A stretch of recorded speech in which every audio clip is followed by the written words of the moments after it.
Yeah, I'm good, man. I'm good. That's just chilling. Chilling, man. That's all good, man. So Saturday night, what would you normally be up to on a Saturday night, man?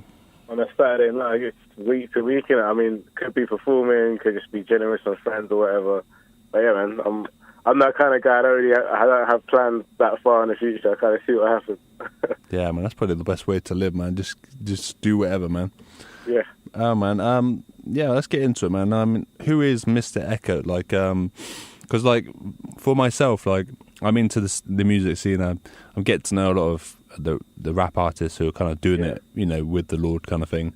And but I only found out about you a while ago myself. This was through I first saw you on A Step Forward on their chart show.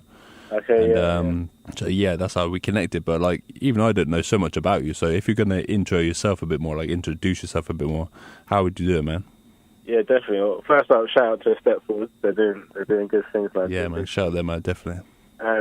Yeah, so I guess I've been rapping for a while now. As Mr. Ekow, I've been rapping since about 2014, I believe, if I'm thinking correctly, 2014, 15. Yeah. And yeah, I've been rapping for quite a while. I used to rap in part of a group in South London called Heaven Bound, which doesn't exist anymore.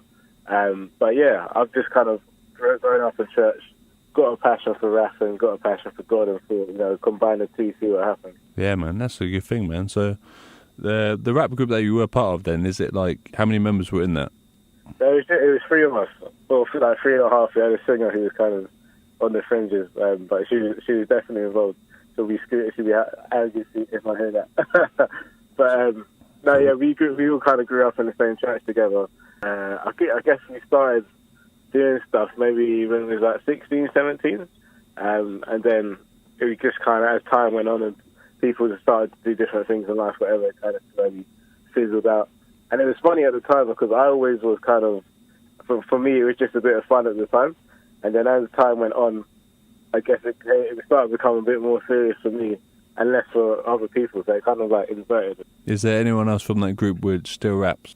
No, literally, my friend, I actually worked with him to this day. But he'll write some bars like every like 6 to 10 months or something, just come up with something. But he's not putting anything out there at the moment.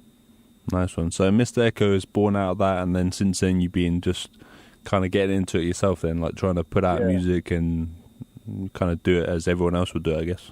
Yeah, exactly. It's been an interesting journey. I mean, I've seen some successes, some failures, and I guess that all kind of just depends on what you're trying to do.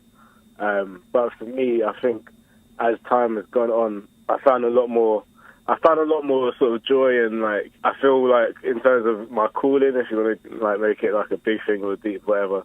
But I just feel like, to make it simple, I feel more comfortable when I'm kind of that man in the middle, sort of not necessarily rapping to people in church, but maybe rapping to people outside of the church, and sort of trying to bring them in and bring in a different perspective of spirituality, and just saying, actually, is there a bit more to life? Yeah, man, definitely. And what is the music that you got going on at the moment is the ones we're showcasing tonight anyway. Yeah.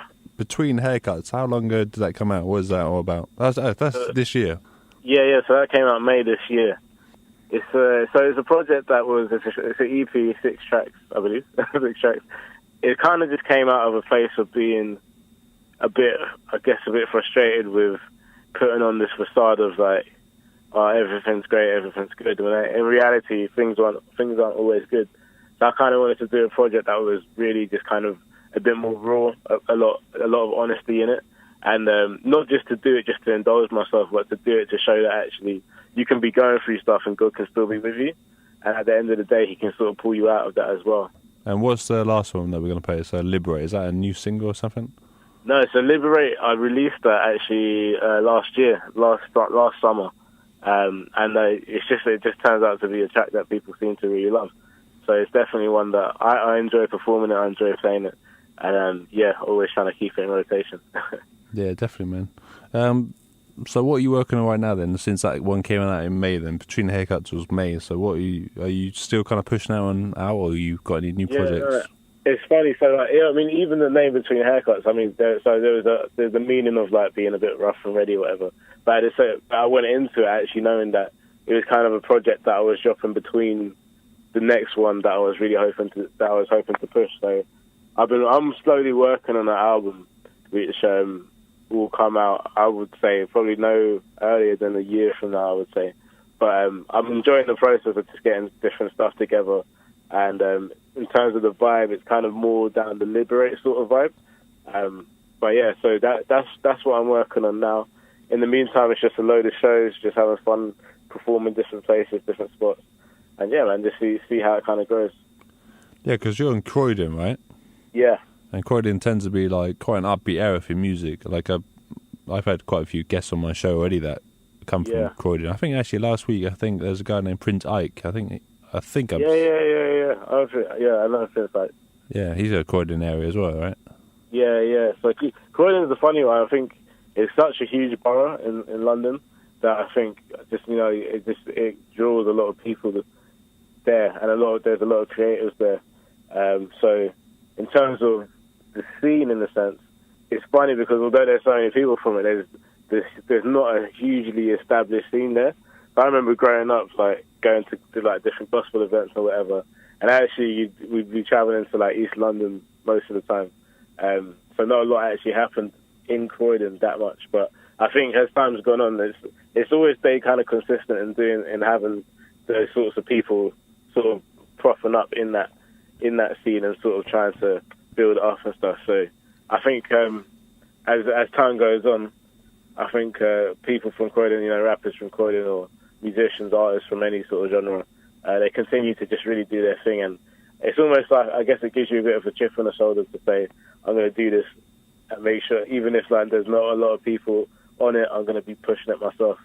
I think I'm right in saying that Stormzy's from Croydon as well, isn't he? Yeah. Stormzy's from Croydon. You've got Captain Conan, Nadia Rose. So it's interesting. You're getting a lot of talent sort of pushing through right to the forefront.